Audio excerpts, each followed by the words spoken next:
Assalamualaikum warahmatullahi wabarakatuh. Hai, di sini saya akan menjelaskan mengenai perkembangan sejarah bahasa Indonesia. Cekidot. Bahasa Indonesia merupakan bahasa resmi Negara Kesatuan Republik Indonesia. Pembahasan mengenai bahasa Indonesia tentu tidak lepas dari bahasa Melayu yang merupakan cikal bakal bahasa Indonesia. Seperti yang kita ketahui bersama bahwasanya bahasa Indonesia merupakan bahasa yang digunakan rakyat Indonesia dalam berkomunikasi di kehidupan sehari-hari. Bahasa Indonesia juga merupakan identitas bangsa Indonesia di tengah-tengah bangsa lain di dunia.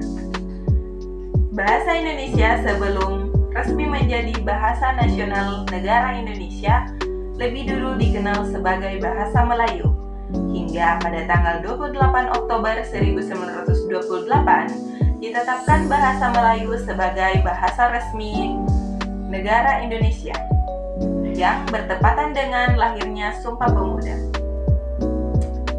Adapun alasan-alasan kenapa bahasa Melayu dijadikan sebagai bahasa resmi nasional bangsa Indonesia yaitu yang pertama, karena bahasa Melayu merupakan bahasa resmi kerajaan.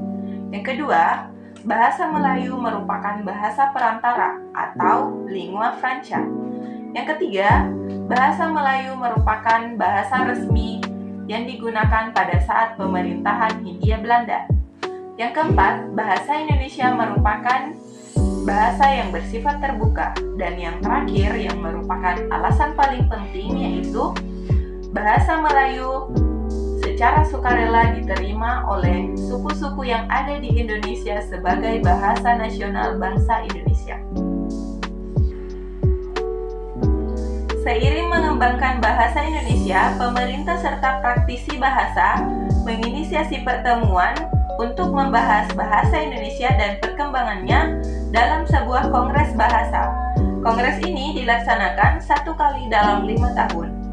Adapun pada kongres pertama yaitu pada tahun 1938, lebih tepatnya pada tanggal 25 sampai 28 Juni, kongres pertama bahasa Indonesia dilaksanakan di Solo.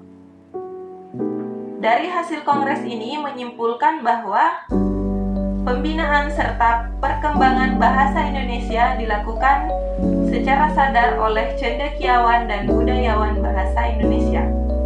Menindaklanjuti Kongres Bahasa Indonesia pertama pada tanggal 18 Agustus 1945 dan ditandatangani Undang-Undang Dasar 1945 yang di dalamnya terdapat pasal 36 menetapkan bahwa bahasa Indonesia sebagai bahasa negara.